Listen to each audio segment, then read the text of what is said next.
الحمد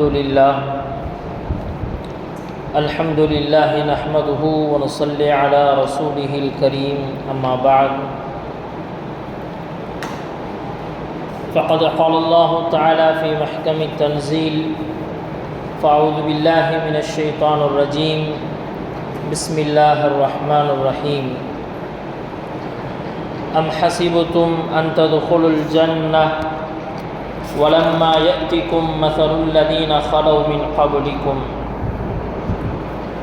وقال تعالى أم حسبتم أن تدخلوا الجنة ولما يعلم الله الذين جاهدوا منكم ويعلم الصابرين صدق الله العظيم. கண்ணியமிக்க அல்லாஹ்வின் நல்லடியார்களே, இப்போது ஓதப்பட்ட இந்த குர்ஆனினுடைய 2 வசனங்கள், இந்த 2 ஆயத்துகளிலும் அல்லாஹ் சுப்ஹானஹு வ தஆலா நம்மை பார்த்து சில கேள்விகளை கேட்கிறான். அதே போல இதே கருத்தை கொண்ட இன்னும் சில வசனங்களின் மூலமாகவும் அல்லாஹ் தஆலா முஸ்லீம் சமுதாயத்தை பார்த்து அல்லாஹ் தஆலா கேட்கக்கூடிய கேள்வி என்ன தெரியுமா? சொர்க்கத்துக்குள்ளே போகிறது அப்படின்னு சொன்னால் ரொம்ப ஈஸியாக உள்ளே நுழைஞ்சிடலாம் அப்படின்னு நீங்கள் நினச்சிருக்கீங்களா? சொர்க்கம் ஈமான் கொண்ட மக்களுக்காகத்தான் படைக்கப்பட்டது, உங்களுக்காகத்தான் படைக்கப்பட்டது. ஆனால் அந்த சொர்க்கத்தினுடைய அந்த இன்பங்களை நீங்கள் அனுபவிக்க வேண்டும், அந்த சொர்க்கத்தை நீங்கள் அடையணும் அப்படின்னு சொன்னால் உங்களுடைய மனம் போன போக்கில் வாழ்க்கையை வாழ்ந்து கொண்டு எப்படியாவது சொர்க்கத்தை நாங்கள் அடைஞ்சிருவோம் அப்படின்னு நீங்கள் நினச்சிட்ருக்கீங்களா? உண்மை அதுவல்ல அப்படின்னு சொல்லி அல்லாஹ் தஆலா என்ன செய்கிறான்னா நமக்கு சொல்கிறோம். இந்த ஆயத்தினுடைய போங்கு, இந்த ஆயத்தினுடைய அந்த அமைப்பு முதல்ல என்ன அப்படின்னா, நீங்கள் சொர்க்கத்துக்குள்ளே போகக்கூடியவர்கள் தான். ஏனென்று சொன்னால் நீங்கள் அல்லாஹை ரப்பாக ஏற்றுக்கொண்டீங்க. ஆனால் போகிறதுக்கான சில வழிமுறைகள் அப்படின்னு இருக்கு. ரொம்ப ஈஸியாக உள்ள நுழைஞ்சிட முடியாது.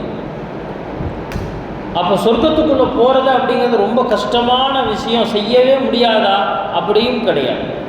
அல்லாஹ் தஆலா சொல்கிறான், எப்படி ஒரு லெவல் மேலே போகணும் அப்படின்னு சொன்னால் பரீட்சை அப்படிங்கிறது எப்படி இருக்கோ அது மாதிரி எந்த விதமான சிரமமும் இல்லாத, கஷ்டமும் இல்லாத, மௌத்தே இல்லாத வெறும் இன்பங்கள் மட்டும் நிறைந்திருக்கக்கூடிய அந்த இடத்துக்கு நீங்கள் வரணும் அப்படின்னு சொன்னால் நானும் சில விலையை வைத்திருக்கிறேன், சில சோதனைகளை வச்சிருக்கிறேன்.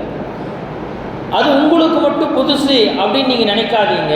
இதுக்கு முன்னாடி உள்ளவங்களுக்கும், அதாவது இந்த உலகத்தில் ஆதம் அலைஹிஸ்ஸலாமுடைய காலம் தொட்டு கியாமத் வரைக்கும் இந்த உலகத்தினுடைய கடைசி மனிதன் ஒருத்தன் இருக்கிறானே, அவன் தோன்றும் வரைக்கும் எல்லாத்துக்குமே தனித்தனியாக சமூகமாக நான் சோதனைகளை வச்சுருக்கேன். நான் உங்களை என்ன செய்வேன்னு சொன்னால் டெஸ்ட் பண்ணிக்கிட்டே இருப்பேன், உங்களை சோதனையிலும் பரீட்சையிலும் ஆழ்த்தி கொண்டே இருப்பேன். இது எதற்காக? நீங்கள் எல்லாரும் சொர்க்கத்துக்குள்ளே போகணும், அதுக்கு முன்னாடி இதில் பாஸ் ஆகிருக்கும். அதைத்தான் அல்லாஹ் தஆலா சொல்கிறான், நீங்கள் சொர்க்கத்துக்குள்ளே போகணும்னு நினைக்கிறீங்களா? சொர்க்கத்துக்குள்ளே போயிடலாம். ஆனால் என்ன அப்படின்னு சொன்னால் அம் ஹஸிபுத்தும் அன் தத்ஹுலுல் ஜன்னah வலம்மா யஅதிகும் மஸலுல் லதீன ഖலவ் மின் கப்லிக்கும். உங்களுக்கு முன்னாடி வாழ்ந்த நபர்கள், அவர்களுக்கு எப்படியெல்லாம் சோதனைகள் வந்ததோ அது மாதிரி சோதனைகள் எதுவுமே இல்லாமல், உரசி பார்க்கப்படாமல் எந்த தங்க கடைக்காரரும் என்ன செய்கிறது இல்லைன்னா நாம் கொடுக்கக்கூடிய தங்கத்தை அங்கீகரிப்பது கிடையாது. நல்ல கோல்டு தாங்க, 916 அதில் என்ன செஞ்சுருக்கு, எழுதப்பட்டிருக்கு, பொறிக்கப்பட்டிருக்கு, பிரிண்ட் ஆகிருக்கு. ஆனாலும் கூட பில்லு வச்சுருக்குங்க அப்படின்னு சொன்னாலும் சின்ன கடைக்காரராக இருந்தாலும் என்ன செய்வார்னா அதை வாங்கி நான் உரசி பார்ப்பேன். உரசி பார்த்து அதில் அவருக்கு மனசுக்கு ஒத்திருச்சேன், உண்மையிலே இது ஒரிஜினல் கோல்டு தான் அப்படின்னு தெரிஞ்ச பிறகுதான் அதை அங்கீகரிக்கிறார். அல்லாஹ் தஆலா சொல்கிறான், ஒரு சின்ன ஒரு வியாபாரிக்கு இருக்கக்கூடிய அந்த ஒரு ஒரு சோதனை ஓட்டம் கூட எங்கிட்ட இருக்காதுன்னு நீங்கள் நினச்சிட்டீங்களா? முன்னாடி வாழ்ந்தவர்களுக்கு என்னென்ன சோதனைகள் ஏற்பட்டுச்சோ அது எல்லாமே உங்களுக்கும் வரும். சோதனைகள் இல்லாமல் சொர்க்கம் கிடையாது. அல்லாஹ் தஆலா அதையும் சொல்கிறான், மஸ்ஸத்துஹுமுல் பக்ஸாஉ வضراء வஸுல்ஸிலு. எப்படியெல்லாம் ஒரு சிரமங்கள் வந்துச்சு, அவர்கள் பல்வேறு விதமான சோதனைகளில் ஆழ்த்தப்பட்டார்கள், சிரமத்திற்குள்ளாக்கப்பட்டார்கள். அது மட்டும் இல்லை, அவர்களுக்கு எதிரிகள் வந்து நின்னது எப்படி இருந்துச்சுன்னு சொன்னால் ஏதோ பூகம்பமே வந்த மாதிரி இருந்துச்சு. எல்லாமே இருந்துச்சு. அவர்கள் கூட இருந்த அல்லாஹுடைய ரசூல், அதே போல அந்த ஈமான் கொண்ட மக்கள், ஹத்தா யகூலர் ரசூலு வல்லதீன ஆமனு மதா நஸ்ருல்லாஹ், அல்லாஹுடைய உதவி எப்போ வரும் அப்படின்னு அவங்க என்ன செய்கிறாங்க, அவர்கள் கையேந்தி கேட்கக்கூடிய வரைக்கும் அவ்வளோ பெரிய சோதனைகள் வந்துச்சு. ஆனால் அல்லாஹ் தஆலா சொல்கிறான், அலா இன்ன நஸ்ருல்லாஹி கரீப், கவலைப்படாதீங்கப்போ, என்னுடைய உதவி ரொம்ப பக்கம்தான் இருக்குது, உங்களை கைவிட்டுற மாட்டேன். பரீட்சையில் என்ன அப்படின்னு சொன்னால் நிறைய கொஸ்டின்கள் வரும். ஆனால் என்னென்னா அந்த நேரம் வரைக்கும் என்ன செய்யப்படும் சொன்னால் நாம் ரிசல்ட்டுக்காக காத்து தான் இருக்கணும். பரிசு எழுதி முடிச்சிட்டாலும் ரிசல்ட்டுக்காக நம்ம காத்து தான் இருக்கணும். அதுபோல தான் உலகத்துடைய வாழ்க்கையில் அல்லாஹ் தஆலா சோதனைகளை கொடுக்குறோம். வேறொரு இடத்துல அல்லாஹ் தஆலா சொல்கிறான், சொர்க்கத்துக்குள்ளே நீங்கள் போகணும்னு நினைக்கிறீங்க, அதற்காக நான் உங்களை சோதிப்பேன். சோதனையினுடைய நோக்கம் என்ன தெரியுமா? உங்களை சிரமப்படுத்தணும் அப்படிங்கிறது கிடையாது. உங்களின் உண்மையாளர் யார், உங்களில் உண்மையாளர் யார், உங்களோட சொக்க தங்க யாரு, டூப்ளிகேட் தங்க யாரு அப்படின்னு சொல்லி நான் பார்க்கணும்னு நினைக்கிறேன். அவ்வளோ.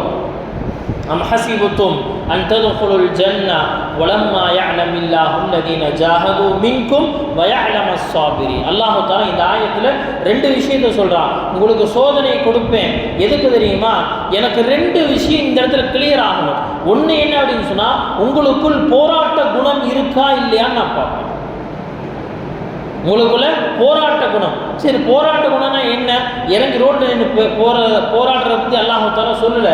அல்லாஹ் தஆலா இந்த இடத்துல சொல்லக்கூடிய போராட்டம் அப்படிங்கிறது மனதோடு, மனோ இச்சையோடு, உலகத்தினுடைய ஆசையோடு நீங்கள் போராடுகிறீர்களா இல்லையா?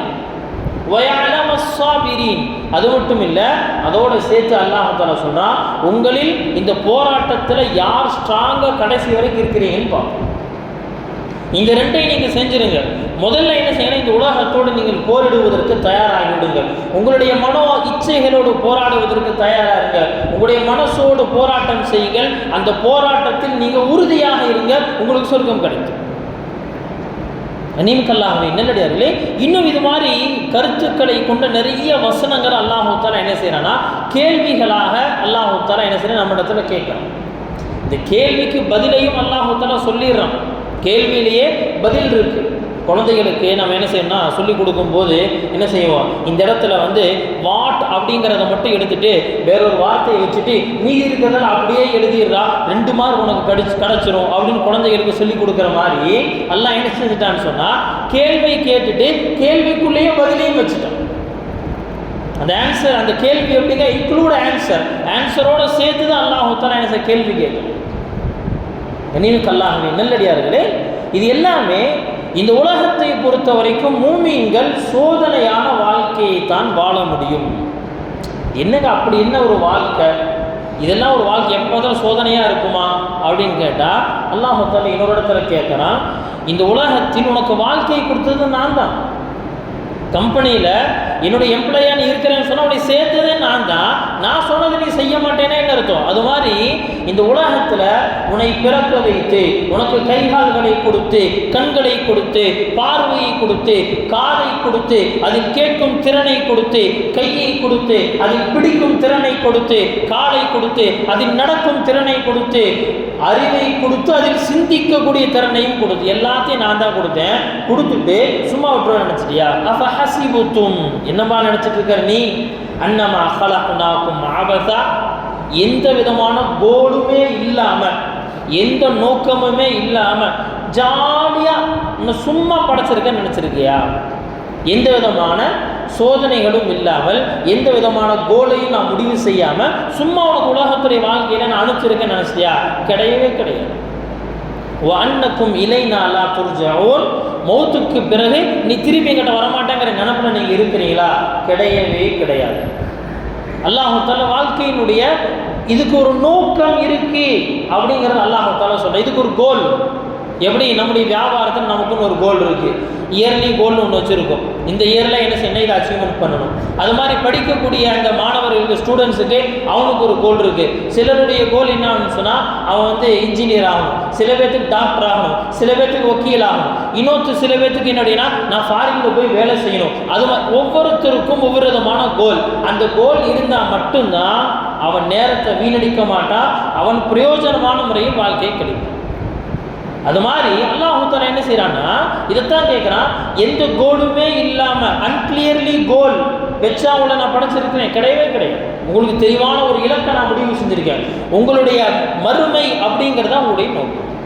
அதுதான் அல்லாஹ் குர்ஆன்ல ஒரு இடத்துல என்ன செய்யறான், தெளிவாக சொல்லி காட்டா, வமா ஹலகத்துல் ஜின்ன வல் இன்ஸ இல்லா லியஅபுதுன். இந்த உலக வாழ்க்கையில் நான் மனுஷனை படைச்சிருக்கிறேன், நான் ஜின்னை படைச்சிருக்கிறேன். இந்த ரெண்டு பேர்த்தையும் உலகத்தில் எத்தனையோ படைப்புகள், தாவரங்கள், அதில் கோடிக்கணக்கான வகைகள், விலங்கினங்கள், அதில் கோடிக்கணக்கான வகைகள் எல்லாத்துலேயுமே இருக்கு.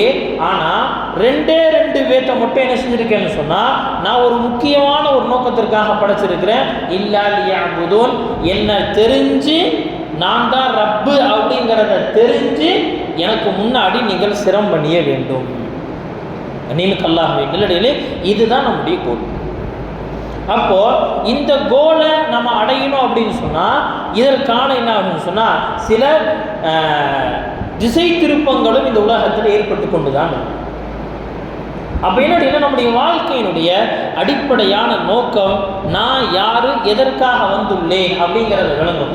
சோதனைகள் அப்படிங்கிறது இன்று உருவானது கிடையாது. ஹஜ்ரத் ஆதம் அலைஹிஸ்ஸலாம் அவர்களுடைய காலம் முதல் நபி ஸல்லல்லாஹு அலைஹி வஸல்லம் அவர்களுடைய காலம் வரைக்கும். அதோடு முடிஞ்சா கிடையாது. நபியினுடைய காலம் அப்படியே தொடருது. அங்கிருந்து தொடர்ந்து சஹாபாக்கள், தாபிஈன்கள், தபஅ தாபிஈன்கள், அதற்கு பின்னால் வந்தவங்க அப்படின்னு சொல்லி இன்று வரைக்கும் மனிதன் அப்படின்னு சொன்னாலே, குறிப்பாக முஸ்லீம்கள் அப்படின்னு சொன்னாலே அவர்கள் ஏதோ ஒரு சோதனையில் எல்லா காலத்திலும் இருக்கும். இது சோதனை அப்படின்னு சொல்றதை விட ஏதோ சில சவால்களை எதிர்த்து கொண்டே தான் இருக்கிறார். அந்த சவாலில் சில பேர் ஜெயிக்கிறாங்க, சில பேர் தோற்கிறாங்க. அது அடிப்படையானது என்னங்க, என்னுடைய ரப்பு யார், வாழ்க்கையின் நோக்கம் என்ன அப்படிங்கிற அந்த அடிப்படையான அந்த விஷயத்தில் சிலர் ஜெயிக்கிறார்கள், சிலர் தோற்று போகிறார்கள். இவர்களுக்கு அல்லாஹ் தஆலா ரெண்டா பிரிச்சுட்டான். ஃபமின்கும் காஃபிர் வமின்கும் முஃமின். உங்களை சில பேர் இறை நிராகரிப்பாளர்களாக இருப்பாங்க, காஃபிர்களாக இருப்பார்கள். சில பேர் ஈமான்தாரிகளாக, முஃமின்களாக இருப்பார்கள். கண்ணியமிக்க அல்லாஹ்வே நல்லடியாரே, நம்முடைய சிந்தனையை பொறுத்த வரைக்கும் முன்னாடி உள்ள காலம் அப்படிங்கிறத வேறங்க, இன்னைக்கு இருக்கக்கூடிய காலம் அப்படிங்கிறது வேற. உண்மையில் இன்று இருக்கக்கூடிய காலம் கொஞ்சம் வித்தியாசமானதாக நம்முடைய பார்வையில். என்னன்னா, இதுக்கு முன்னாடி வரைக்கும் எதிரிகள் நேரடியாக நான் தான் எதிரி முன்னாடி வந்து இன்னும் என்ன செய்வான்னு சொன்னால் நம்மோடு சண்டை போடுவார். அதில் முஸ்லீம் சமுதாயம் காலங்காலமாக வென்று கொண்டே வந்தது. ஆனால் இன்னைக்கு இருக்கக்கூடிய எதிரிகள் எல்லாமே கோழைகளாக நமக்கு என்ன சொல்றது, பின்னால் இருந்து சட்டத்தை கையில் எடுத்துக்கொண்டு, அதிகாரத்தை கையில் எடுத்துக்கொண்டு என்ன செய்யணும், அதன் மூலமாக நம்மை எதிர்க்கிறார்கள். ஆனாலும் கூட இதுவும் குர்ஆனுடைய பார்வையில் புதுசு கிடையாது.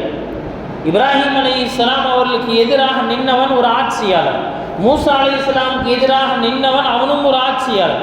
எல்லாமே ஆட்சியையும் அதிகாரத்தையும் என்ன செஞ்சாங்க, பயன்படுத்தி எப்படியாவது என்ன செய்யணும்னு சொன்னால் இவர்களை சோதனைக்குள்ளாக்கணும், இவர்களை அழிக்க வேண்டும் அப்படிங்கிற நோக்கத்தில் இருந்தார்கள். ஆனால் விஷயம் என்ன அப்படின்னு சொன்னால், முதல்ல குர்ஆனினுடைய எந்த வரலாறுகளையும் நாம் படிக்கிறதே கிடையாது. குர்ஆனுடைய எந்த வரலாறுகளையும் நாம் படிக்கிறதே கிடையாது. குர்ஆனுடைய எத்தனை வரலாறுகள், நபிமார்களுடைய எத்தனை வரலாறுகள் இருக்குது, அந்த வரலாறுகளை நாம் எவ்வளோ தெரிஞ்சு வச்சுருக்கோம். குர்ஆனில் எத்தனை நபிமார்களை பற்றி சொல்லப்பட்டிருக்கு அப்படிங்கிற கேள்வி லைனாக ஒவ்வொருத்தர்கிட்ட இப்போ கேட்க ஆரம்பித்தோம்னா சில பேர்த்திட்ட இருந்தால் பதில் வரும், பல பேர்த்திட்ட இருந்து பதில் வராது. குர்ஆனில் எத்தனை நபிமார்களை பற்றி சொல்லப்பட்டிருக்குங்க சொல்லுங்க. மொத்தமாக கேட்டேன், தனித்தனியாக கேட்கல. 25 25 நபிமார்களுடைய வரலாறுகளை அல்லாஹ் தஆலா அதில் சொல்லி. சரி, அவ்வளோதானே நபிமார்கள் முடிஞ்சா? அதுக்குள்ள அடங்கிறாங்க அவங்களும். நபிமார்களுடைய எண்ணிக்கை அப்படின்னு நம்ம எவ்வளோங்க சொல்கிறோம்? 1,24,000 கிட்டத்தட்ட. அவ்வளோதான். ஒரு கணக்குப்படி கிட்டத்தட்ட 1.25 லட்சம் நபிமார்கள். அப்போ வெறும் 25 நபிமார்களை பற்றி மட்டும் அல்லாஹ் பேசிட்டு மற்றவங்களை பேசுகிற. அதில் ஒரு காரணம் சொல்லுவாங்க, இந்த குரான் அப்படிங்கிறது வரலாறு புக்கெல்லாம் கிடையாது. குரான்ங்கிறது வரலாறு புக் இல்லை. குரானினுடைய அசல் நோக்கம் என்ன அப்படின்னு சொன்னால், சமூகத்திற்கு தேவையான படிப்பினைகளை தரணும். அவ்வளோதான். இந்த நபிமார்களுடைய வாழ்க்கையிலிருந்து சொன்னாலே போதுங்கிறனா அல்லாஹ் தஆலா சொல்லிட்டான். فَمِنْهُمْ مَنْ قَصَصْنَا عَلَيْكَ وَمِنْهُمْ مَنْ لَمْ نَقْصُصْ عَلَيْكَ. அல்லாஹ் அப்பவே அதுக்கும் பதில் சொல்லிட்டான். சில பேருடைய வரலாறுகளை நாம் இதில் பதிவு செய்திருக்கிறோம், சில பேருடைய வரலாறுகளை நாம் கூறவில்லை. அது என்னன்னா அல்லாஹ்வுடைய இஷ்டம். நம்ம சொல்ல வர்றது என்னன்னா, குரானினுடைய எத்தனை வரலாற்று விஷயங்களை நாம் படிச்சிருக்கிறோம், நாம் படிக்கிறது கிடையாது. ரெண்டாவது, சரி இஸ்லாமிய வரலாறுகள் அப்படின்னு ஏதாவது இருக்கே, அப்படியாவது படிச்சிருக்கோமா? அதையும் படிக்கிறது கிடையாது. மூணாவது கட்டம், நாம் வாழக்கூடிய இந்தியாவில் வாழ்ந்த முஸ்லீம்களுடைய வரலாறு என்ன, இதாவது தெரியுமா? இதுவும் தெரியும். என்ன ஆகஸ்ட் 15 வரப்போகுது, வந்த அங்கங்கே ஜும்மா பயான்ல சுதந்திர போராட்டத்தில் முஸ்லீம்களின் பங்கு அப்படின்னு சொல்லி ஏதாவது சில வரலாறுகளை சொன்னால், சரி முஸ்லீம்கள்லாம் இருந்திருக்கிறாங்க அப்படிங்கிறது மட்டும் என்ன செய்யணும், நம்ம கடந்து போய்விடுகிறோமே தவிர, இந்தியாவினுடைய இஸ்லாமிய வரலாறுங்கிறது என்ன கிடையாது, ஏதோ சுதந்திர போராட்டத்தோடு இல்லை, அதற்கு மேலே வரைக்கும் போய்கிட்டே இருக்கு. இன்னும் சொல்ல போனால் ஹஜ்ரத் ஆதம் அலைஹிஸ்ஸலாம் வரைக்கும் இந்தியாவினுடைய இஸ்லாமிய வரலாறு போதும். ஆனால் என்ன அப்படின்னு சொன்னால் அதுவும் நமக்கு தெரியாது. உலக விஷயத்தில் மூழ்கி என்னாச்சுன்னு சொன்னால், நம்முடைய உண்மையான எதிரிகள் யாரு அப்படிங்கிறது தெரியாமல் இருந்ததினுடைய விளைவு வாழ்க்கையினுடைய யதார்த்தத்தையே நாம் மறந்தோம். வாழ்க்கையினுடைய யதார்த்த நிலையை நம்ம மறந்தாச்சு. நாம் நமக்குள்ள உட்காந்து பேசிக்கும் போது என்னைக்காவது நபிமாருடைய வரலாறை பற்றி பேசியிருக்கோமா? சொல்லுவாங்க. நாம் நமக்குள்ள உட்காந்து ஏதாவது கொஞ்சம் நேரம் பேசும். சாயந்தர நேரம் உட்காந்து டீ கடைகள்லையோ அல்லது சொந்த பந்தங்கள் ஒன்று சேரக்கூடிய நேரத்துலையோ எங்கேயாவது உட்காந்து நமக்குள்ள ஒரு சின்ன டிஸ்கஸ் பண்ணும் பொழுது ஏதாவது ஒரு நபியினுடைய வரலாறை பற்றி நம்ம என்னைக்காவது பேசியிருக்கோமா? பேசுகிறதே கிடையாது. ரெண்டாவது, நம்முடைய குழந்தைகளுக்காக அதை போதிச்சிருக்கோமா? குழந்தைகள்கிட்ட இந்த மாதிரிலாம் வரலாறு அல்லாஹ் சொல்லி இருக்கிறான் குரான்ல, இப்படி ஒரு நபி வாழ்ந்தாங்களா, இப்படி ஒரு சஹாபி இருந்தாங்க, ஒரு நபி தோழர் இப்படி வாழ்ந்தாங்க, இவ்வளோ சோதனைகள் அவர்களுக்கு தரப்பட்டுச்சு, ஆனால் ரொம்ப ஸ்ட்ராங்காக இருந்தாங்க அப்படின்னு நாம் சொல்லி கொடுத்துருக்கோமா?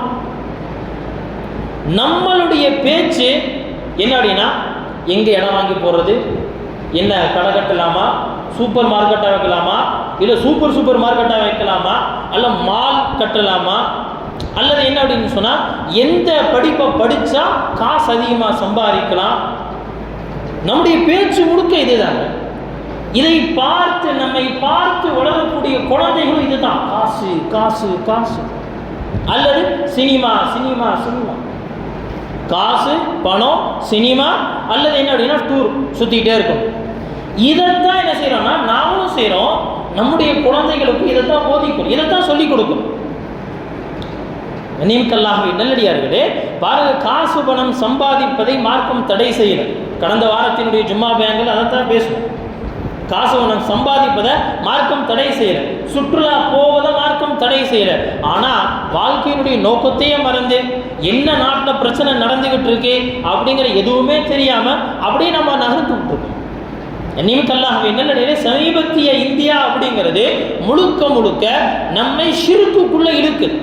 முழு உலகத்தினுடைய சூழல் முழுக்க அப்படிதான் இருக்கு. குறிப்பா நம்மளுடைய இந்தியாவினுடைய சூழல் எப்படி இருக்குன்னு சொன்னா, நிர்பந்தப்படுத்தி எப்படியாவது என்ன செய்யணும், இஸ்லாமியர்கள் அவர்களுடைய இஸ்லாத்திலிருந்து வெளியே வரணும் அப்படிங்கிறதுக்காக என்ன அப்படின்னு சொன்னா நிர்பந்தப்படுத்தி பயமுறுத்தி அடிச்சு, இப்ப சமீபமா கடந்த வாரம் நடந்த அந்த நீட்டினுடைய அந்த போராட்டம், அதில் ஒரு 35 நாள் என்ன செஞ்சாங்க, ஜுனைத் அப்படிங்கிற ஒரு உணவு பரிமாறினார். உணவை ஏன் பரிமாறின அப்படிங்கிறதுக்காகவே அவனை தூக்கிட்டு போகிறாங்க. கொடுத்தார் அப்படிங்கிறதுக்காக இல்லை, கொடுத்தவர் முஸ்லீம் அப்படிங்கிறதுக்காக வேற ஒன்றும் கிடையாது. எத்தனையோ பேர் அங்கே கொடுத்துருக்கலாம், ஆனால் உணவை கொடுத்து அவர்களை ஊக்குவித்தவர் ஒரு முஸ்லீம் அப்படிங்கிற ஒரே காரணத்துக்காக என்ன செய்யப்படனா ஜுனை தேடப்படும் குற்றவாளியாக அறிவிக்கப்பட்டார். அந்த நேரத்தில் விடுதலை ஏற்றாருங்கிறது அது வேறு விஷயம். நாம் சொல்ல வருது, நாம் வாழ்ந்து கொண்டிருக்கக்கூடிய இந்த இந்தியா அப்படிங்கிறது எப்படிப்பட்ட இலக்கை நோக்கி போயிட்டு இருக்குன்னு சொன்னா, இந்தியாவை வெறும் இந்துக்களுக்கான நாடாக மட்டும் ஆக்கணும் அப்படின்னு யாரோ சிலருடைய எண்ணம், ஒட்டுமொத்த இந்தியாவினுடைய பெரும்பான்மையினுடைய எண்ணம் கிடையாது.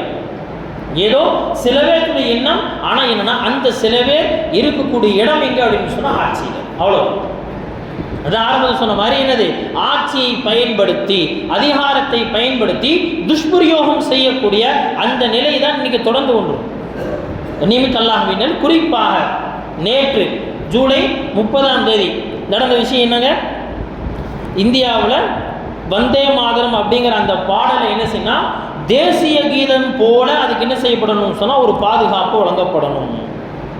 நியமித் அல்லாஹ்வின் நல்லடியார்களே, அதாவது தேசிய கீதம் அப்படின்னு சொன்னால் நமக்கு தெரிஞ்சது இது வரைக்கும், இன்னைக்கு காலையில் வரைக்கும் விக்கிபீடியாவில் போய் இந்தியாவினுடைய நேஷனல் ஆந்தம் எது அப்படின்னு போட்டோம்னா ஜனகணமன தான் வரும்.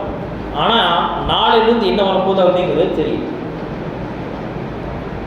நியமித் அல்லாஹ்வின் நல்லடியார்களே, அப்போ இப்போ இந்த மாதிரி ஒரு பாடல் வந்துச்சு, நம்மளால் அறிவுஜீவிகள் பாடிட்டு போக வேண்டியது தானே வந்தே மாதரம்.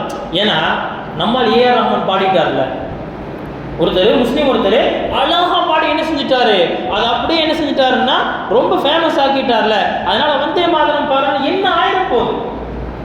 நியமித் அல்லாஹ்வின் நல்லடியார்களே, இதுக்கு என்ன காரணம், பாய் சொல்றது கரெக்டு தானே அப்படின்னு நம்ம போயிடலாமா அப்படின்னா, அவருடைய இஸ்லாமிய புரிதலும் இந்த வந்தே மாதரத்தினுடைய வரலாற்றையும் அவர் அறியாமல் இருக்கிறார் அப்படிங்கிறது தான் இருக்கு. வந்தே மாதரம் அப்படிங்கிறது இன்னைக்கு எதிர்ப்பான பாடல் கிடையாது.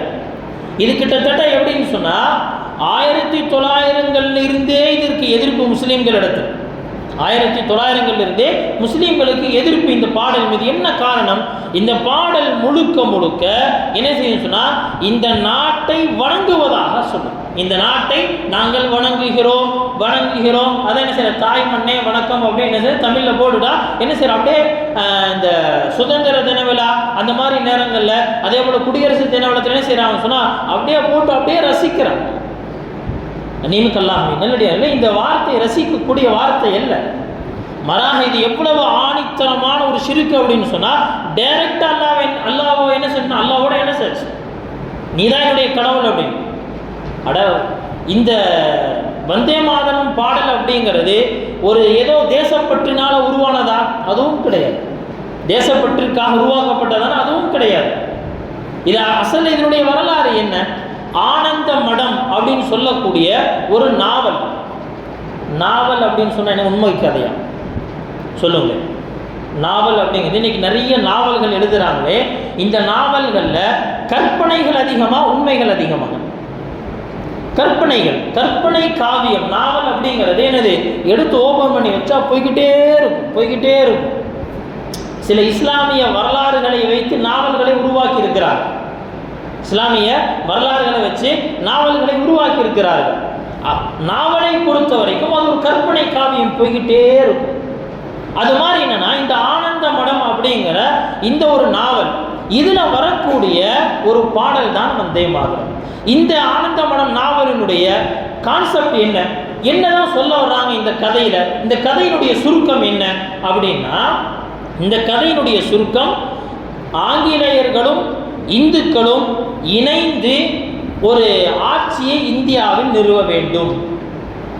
ஆங்கிலேயர்களும் இந்துக்களும் இணைந்து ஒரு ஆட்சியை இந்தியாவில் நிறுவ வேண்டும் அப்படிங்கிறதா என்ன அப்படின்னு சொன்னா இந்த நாவலினுடைய சாராம்சம். நியமித் அல்லாஹ்வின் நல்லடியார்களே, அப்ப இந்த நாவல்ல என்ன செய்யறாருன்னு சொன்னா, இந்து இளைஞர்களை என்ன சொல்றது, அவர்களை உத்வேகப்படுத்துவதற்காக, அவர்களை தூண்டி விடுறதுக்காக பாடப்பட்ட பாடல் தான் இந்த வந்தே மாதரம் அப்படிங்கிற பாடல்.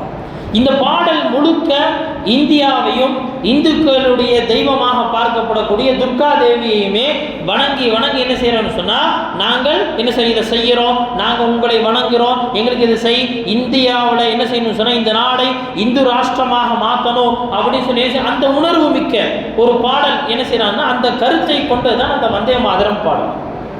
கனிமிக்க அல்லாஹ்வின் நல்லடியார்களே, இந்த வந்தே மாதரம் பாடல் இது வந்த ஆரம்பத்திலிருந்தே என்ன அப்படின்னா சர்ச்சைக்குள்ளாகத்தான் இருக்கு. வெறும் முஸ்லீம்கள் மட்டுமல்ல, இது வங்க மொழியில் எழுதப்பட்டது. அந்த வங்க மொழியில் எழுதப்பட்டாலும் கூட மேற்கு வங்கத்தை சார்ந்த பல பேர் இதை ஏற்றுக்கொள்வதற்கு தயாராக இல்லை. இது உண்மை வரலாறும் கிடையாது, ஒரு கற்பனையாக வந்தது. ஆனால் இன்னைக்கு என்ன ஆச்சு அப்படின்னு சொன்னால், நம்ம எல்லாத்துக்குமே தெரியும், ஆரம்ப காலம் முதல் ஆர்எஸ்எஸ்ஸினுடைய எந்த மீட்டிங்லையும் தேசிய கீதமாக ஜனகணமனதி வாசிக்கப்பட்டதே கிடையாது. அவர்கள் முழுக்க இந்த வந்தே மாதரத்தை தான் அவர்கள் வாசிப்பார்கள். இன்னைக்கு என்ன ஆச்சுன்னு சொன்னா, நேற்று மக்களவையில் அதுக்கு என்ன செய்யப்பட்டுச்சு, ஒப்புதல் வழங்கப்பட்டு அதை என்ன செய்யணும்னு சொன்னா தேசிய கீதமாக அது மாற்றணும், அதற்கு சட்ட பாதுகாப்பு தரணும். அப்படி சட்ட பாதுகாப்பு கொடுக்கறதுனா என்னங்க பாதுகாத்துட்டு போ ஒரு புக்கில் எழுதி வைக்க போறாங்களா? கிடையாது. அதை யார் அவமதிக்கிறார்களோ அவர்களுக்கு 3 ஆண்டுகள் சிறை தண்டனை அல்லது என்ன அப்படின்னு சொன்னா அவருக்கு அபராதம் விதிக்கப்படும், அல்லது ரெண்டையும் சேர்த்து போடும். கண்ணியமிக்க அல்லாஹ்வின் நல்லடியார்களே, இதே ஆர்எஸ்எஸ் அமைப்பை சார்ந்த எத்தனையோ தலைவர்கள் இந்தியாவினுடைய தேசிய கீதமாக இருக்கக்கூடிய ஜனகணமனதி அதை என்ன செஞ்சிருக்காங்கன்னு சொன்னா அதை அவமதித்திருக்கிறார்கள். அதை பாடக்கூடிய நேரத்தில் எழுந்து நிற்கணும் அப்படிங்கிற அந்த மரியாதை கூட செய்யாமல் இருந்திருக்கிறார்கள். ஆனால் அவர்கள் மீது எந்த விதமான ஒரு சட்டப்பூர்வமான நடவடிக்கை எடுக்கப்படலை. ஆனால் இது சட்டமாக வந்து விட்டால் இனிமேல் அது என்ன செய்யப்படும் சொன்னா, யாரை நோக்கிங்க பாயும்? முதல்ல சொல்லுங்களேன், யாரை நோக்கிங்க பாயும்? நம்மளை தான் நோக்கும், வேற யாரும் டார்கெட்டே நம்ம தானே. அதாவது எல்லா காலத்திலும் முஸ்லீம்கள், நாம் சொல்ல வர்றதுடைய சாராம்சம் என்னன்னா, எல்லா காலத்திலும் முஸ்லீம்கள் சோதனைக்குட்படுத்தப்படுவார்கள். ஆனால் அந்த சோதனையில் என்னுடைய ஈமானுடைய என்னுடைய இறை நம்பிக்கையினுடைய அந்த பவரை வச்சு மட்டும்தான் நாம ஜெயிக்க முடியும். அதுக்கு என்ன அப்படின்னு சொன்னா, ஈமான் எவ்வளோ அவசியமானது அப்படிங்கிற சிந்தனை வந்துகிட்டே இருக்கும். அதை நாம் கேட்டுக்கிட்டே இருக்கணும். அல்லாஹை பற்றி, அல்லாஹ் ஒருவன் அப்படிங்கிறத பற்றி, நபியினுடைய வாழ்க்கையை பற்றி என்ன செய்யணும் சொன்னா நாம பேசணும், நாம் நடந்து காட்டணும். அப்ப நான் மட்டும்தான் என்ன அப்படின்னு சொன்னா நாம் அந்த சிந்தனையோடு நாம இருப்போம், நம்மை சார்ந்தவர்களை இருக்க வைப்போம். இல்லை அப்படின்னு சொன்னா என்ன ஆகும்? போகிற போக்கில் இன்னைக்கு என்ன ஆச்சுன்னு சொன்னா ஸ்கூல்கள்ல எல்லாம் அது சர்வ சாதாரணமாக வர ஆரம்பிச்சோம். அப்படி வர ஆரம்பிச்சுன்னு சொன்னா தினமும் நபி ஸல்லல்லாஹு அலைஹி வஸல்லம் அவங்க சொன்ன அந்த ஹதீஸ் அப்படியே நடைமுறைக்கு வரும். வயுஸ்பிஹு முஸ்லிமன் வயும்சி காஃபிரா, காலையில் முஸ்லீமாக இருப்பார், மாலையில் காஃபிராகி விடுவார். காலையில் ஸ்கூலுக்கு அனுப்புவோம் முஸ்லீமாக்கி, அவன் போய் அந்த பாட்டை பாடி அதை மனதார ஒப்புக்கொண்டு சாயந்தரம் வரும்போது காஃபிராகி வருவான். இதற்கு நம்ம சம்மதிக்கிறோமா? கண்ணியமிக்க அல்லாஹ்வின் நல்லடியார்களே, இது எல்லாத்தையும் தாண்டி இஸ்லாத்திற்கு எதிரானது அப்படிங்கிறது எல்லாத்தையும் தாண்டி இந்தியாவினுடைய அரசியலமைப்பு சட்டத்திற்கு எதிரானது அப்படிங்கிறது கூட தெரிய மாட்டோம். நம்முடைய இந்தியா அப்படிங்கிறது என்ன அப்படின்னா எல்லாத்துக்குமானது. 1937 1939 வரைக்கும் என்ன செய்யப்படுச்சுன்னா முஸ்லீம் லீக்கின் மூலமாக ஒரு பெரிய போராட்டம் நடந்துச்சு, ஒரு பெரிய எதிர்ப்பு போராட்டம். என்ன தெரியுமா? இந்த வந்தே மாதரத்தினுடைய பாடல்களை காங்கிரசினுடைய மாநாடுகள், பொதுக்கூட்டங்கள், செயற்குழு கூட்டம் எங்க நடந்தாலும் பாட ஆரம்பிக்கிறாங்க. முஸ்லீம்கள் எதிர்ப்பு தெரிவிக்கிறாங்க. ஒரு நாள் 2 நாள் இல்லைங்க, 2 வருடம் தொடர் போராட்டங்கள். 2 வருடம் தொடர்ந்து அவங்க போராடுறாங்க. கிடையாது, இதை நாங்கள் அங்கீகரிக்க மாட்டோம். கடைசி 1939 என்ன செய்யப்படுதுன்னு சொன்னா ஒரு முடிவுக்கு வர்றாங்க. அந்த வந்தே மாதரம் பாடலினுடைய கடைசி பகுதியில் இந்தியாவினுடைய நாட்டுப்பற்றுக்கான வரிகளை மட்டும்தான் பாடப்பட வேண்டும். நாட்டுப்பற்றில் முஸ்லீம்களாகிய நம்ம யாருக்கும் எந்த விதமான மாற்று கருத்தும் கிடையாது. ஆனால் எப்போ அது அல்லாஹுவுக்கு இணையாக மார்க்கத்துக்கு எதிராக வருதோ அந்த இடத்தில் நாம் இந்தியர்களாக நிற்க மாட்டோம். நாம் இந்தியாவினுடைய அரசியலமைப்பு சட்டத்தின் துணையோடு நாம் முஸ்லீம்களாக நிற்போம். அல்லாஹ்வின் நல்லடியார்களே, ஆனால் நடைமுறையில் இருக்கக்கூடிய இப்போ சமீபத்திய இந்தியா அப்படிங்கிறது நம்முடைய குழந்தைகளுடைய ஈமானுக்கு, நம்முடைய ஈமானுக்கு வேற்று வைக்கக்கூடிய அந்த நிலைமைக்கு தள்ளப்பட்டு கொண்டிருக்கிறது. அல்லாஹ்வின் நல்லடியார்களே, எந்த நிலை வந்தாலும் நாம் முஸ்லீம்கள் அப்படிங்கிறத எந்த அளவுக்கும் கிஞ்சிற்றும் கூட நாம் விட்டுவிடக்கூடாது, மறந்து விடக்கூடாது, அந்த வாழ்விலிருந்து நாம் பின்வாங்கக்கூடாது என்பதை மனதார உறுதி கொள்ள வேண்டும். அல்லாஹ் சுப்ஹானஹு வ தஆலா இந்த இந்தியாவில் நம்மை முழுமையான முஸ்லீம்களாக வாழச் செய்வானாக.